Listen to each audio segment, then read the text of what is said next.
Welcome to the Green Up Academy podcast with Alex Kirby, where we focus on helping you level up your green industry business.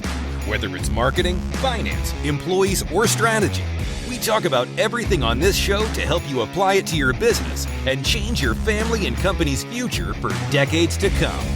Here's your host, Alex Kirby.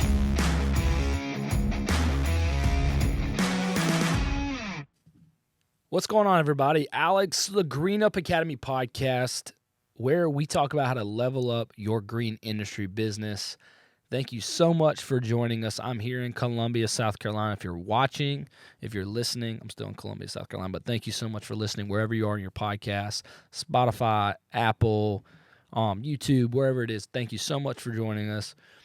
This podcast, if you're new here, we talk about real life experiences. For me, a lawn and landscape business owner, recently sold my company, but very, very involved in the industry with the Green Up Academy, which is a online platform for community courses and coaching for those in the green industry. So my heart is to help the green industry and you guys grow your company so your life can be changed just like mine was. So very excited to be doing this episode today, where we're going to be talking about how to. This is a question we get a lot, or a question I get in my email and from calls from you guys through the academy is, okay, hey, how do I balance running my company and owning my company? How do I do all of the duties as a business owner while still being in the field 40 hours a week or 30 hours a week? 80% roughly of lawn and landscape companies are 2 people or less. So that's solo or one employee, technician, helper, whatever word you want to use. And it's very difficult, right? Like, you're out there, you have to mow. Like, I had a guy one of my guys yesterday whose employee quit. Now he's solo and he's trying to rehire somebody, but he's got a full schedule for 2 people. And he's like, "What am I supposed to invoice? When am I supposed to, like, I got work to do or I'm going to get way behind." So he's interviewing all day today on a Friday. Yeah, he's like, "When am I supposed to do this stuff?"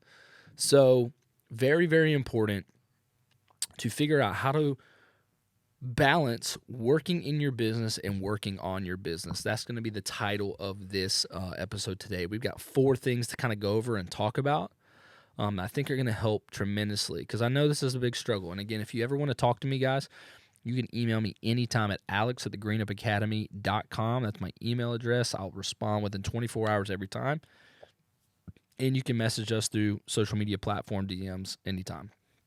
I promise you I read them all. I do have a team, but I read them all. I'm really involved with that stuff. I love talking to you guys. So let's jump in, okay? The first thing you can do to help you figure out how to manage working in and on your business, okay? The first one is prioritizing your tasks and set clear goals. You can't know where you're going if you don't know where you want to go. So you got to sit there and think about your plan, your strategy, prioritize your tasks and set goals. The first is based on their urgency and importance, focusing on activities that directly contribute to your business's growth and success. Set clear goals and objectives for each day, week, and month to keep yourself focused and motivated. Use tools such as, this is huge for me, to-do lists, task management apps, project management, CRMs, to organize and track your priorities effectively. So, okay. I don't know about you guys, but I always keep, I'm going to try to show you. I always keep, if you're listening, I keep something to write on all the time. Usually right in front of me, I keep sticky notes, and I keep a journal where I just write stuff down all the time. And I'm flipping through it right now to get to a fresh page, but very, very important. I love to-do lists. I usually make a to-do list for the week and one for the day. One that I know, hey, I need to get this done for this week, and then these are things I have to get done today. So I usually put like a line down the middle of my paper and have them on each side. And then we use, for our marketing agency and Green Up, we use Notion, and that's kind of our operating system. And then for, CRMs, guys, this show's sponsored by Jobber, big Jobber guy. I think you should look into it if you don't. But Jobber's awesome to keep track of, the day-to-day runnings of the business, no matter what your size is, by the way. I hear this one a lot. Excuse me. I hear this one a lot where guys are like, "Hey, I don't really know if I need Jobber. Like, I'm using Yardbook and I'm happy because I'm small and it's free. I'm a big believer in I like to invest in things that make me better, not do things that just get me by. And so Jobber is great for that. There's other softwares out there too that are good, but look into investing in yourself, investing in your company to grow and increase. And if you guys are looking for a deal, go on our Instagram. There's a code there, so you can get an awesome price. But making sure you just prioritize your tasks that day. For us, when I first started adding a second crew, and all of the invoicing and all of the tasks started getting overwhelming. What I did is, and I don't know why I did this. I remember thinking I took Wednesdays off, so I went Monday, Tuesday, took off Wednesdays for estimates and quotes and all that stuff, and then I would go back out on the mower Thursday, Friday. Well, and I knew my heart and reason for that was like, okay, I can move. If there's rain forecasted for Thursday, I can do it Wednesday. If there's rain forecasted Tuesday, I can push it down. So to me, it was like pushing up and down the schedule. Wednesday was in the middle. But as a lot of you guys know, I switched to 410s the next year, and I never looked back. That way I could just move everything to Friday or, call out. If it was Tuesday rain out, we just push the schedule down one day. But as a guy who, has to work in the business and on it, you just really have to have a schedule that allows you to do both. It's too many guys, too many of us, y'all. We have 50 hours of work in the field, and we neglect all the other stuff. When are you supposed to do quotes when you're mowing from 7 to 5 days a week? When are you supposed to invoice? When are you supposed to hire people? You don't have that time. So I kind of would recommend this, guys. Once you start having a second crew, when you have one crew, when it's just you and a guy, do Monday through Thursday, and Fridays all day is your admin day. And then Sunday night, I used to do this. I would make 2 nights a week, and then Fridays half a day. So I'd use half of Friday. If I were you guys, I would use half of Friday as getting equipment straight, fixed, ready for the next week, maybe doing a mulch job. And then the second half of Friday, I would do admin and quotes and all that. And then I would do Sunday nights. I would do jobber stuff once my wife or my kids go to bed. And then I would do one night during the week to get quotes done. So my wife and I, this is a true story. 2017 when we started, Wednesday nights, I'd say, hey, hop in the truck. We got 3 hours of quotes to do. So from 5:30 till 8:30, we would just spend time together, and she would do quotes with me. So that's just part of it in the beginning. But you want to get to a place where your business works for your life and not just you're a slave to it. Going into number 2, which I kind of hit on there, so I'm not going to take too much time, is optimizing your travel and route planning. So efficiently plan your travel routes and schedules to minimize time spent commuting between job sites or client locations. Using GPS navigation or route optimizations. Consider grouping appointments. This is kind of a no-brainer, but making sure you're being wise just with your time and your optimization. That's number 2. So many times we'll just say yes to any quote, like, yeah, I'll be there. And maybe you should bunch your quotes. So maybe Sundays you're in the north region of the town you serve for quotes, and you tell your customers, yeah, I'll be out there Sunday night. That's the area I'm doing. Wednesdays you're in the south region, and Fridays you can maybe do more of east or west, whatever. But you get what I'm saying. You got to optimize it because, you can't just be driving an hour between quotes, guys. It just doesn't make sense. Or if you can do quotes over the phone or Zoom or Google Maps, be smart. Work smarter, not harder. So optimizing your travel and route planning. We'll kind of go past that one fast. Number 3 is awesome. Here's a good one for how to optimize working in and on your business. Delegate and outsource non-essential tasks. Hugely important.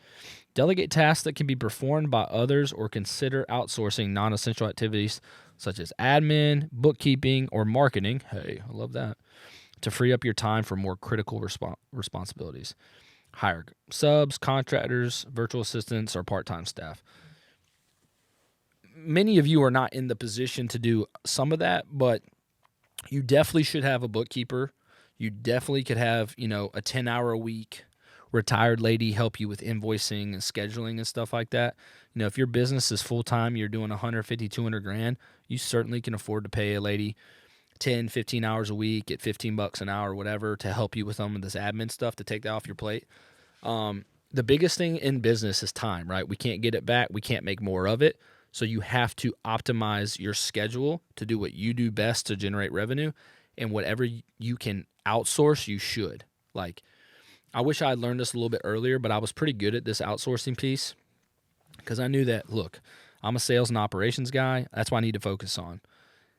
And I delegated everything else. So I think it's really important, guys, to look into that. So again, with marketing, why Pure Marketing and our new brand, I'm not going to say the name yet, is going to be awesome for companies like you, is for right around $1,000 a month.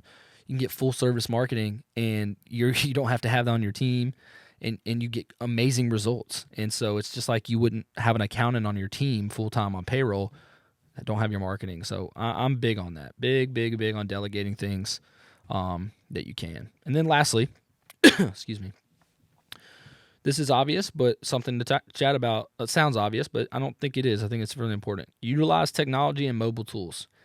You need to take advantage of technology, guys, and mobile tools to streamline your workflow and enhance productivity while working in the field. Use apps like Jobber, cloud-based softwares for tasks such as scheduling, invoicing. Invest in mobile devices with essential business apps. So not just a CRM like Jobber, but using apps that you can track. We used to use Bento, which is, I think, on a business, but I think Jobber has this I know Jobber has this feature now, like Jobber Works, I think, where you can give cards to your team, and they can just use it for gas. So just investing in anything technology, having GPS. I really like, gosh, it just jumped my mind, but that app where you can take pictures and, gosh, it's blue. I totally forgot. I literally talk about it all the time. It just slipped my mind, but, yeah, you take pictures like, gosh, dude, it's going to bother me so much, guys. You guys know what I'm talking about. It's an app where you take pictures. Company Cam. That's right. Remember now. Like using Company Cam and all these cool things. So investing in technology and mobile tools to help streamline and make things easier. By implementing these time management tips, guys, you're going to be able to optimize your schedules and increase productivity, and that's the name of the game. And then the most important part is effectively have balance in your life. I talk about this a lot, but in the past, but I can do something for a short season. I worked like 60, 70 hours that first year trifecta, and then I ain't doing that for 3 years. Like at some point, 9, 12 months, 6 months, whatever it is for you, you got to go, hey, this doesn't make sense for me anymore. I can't be doing this.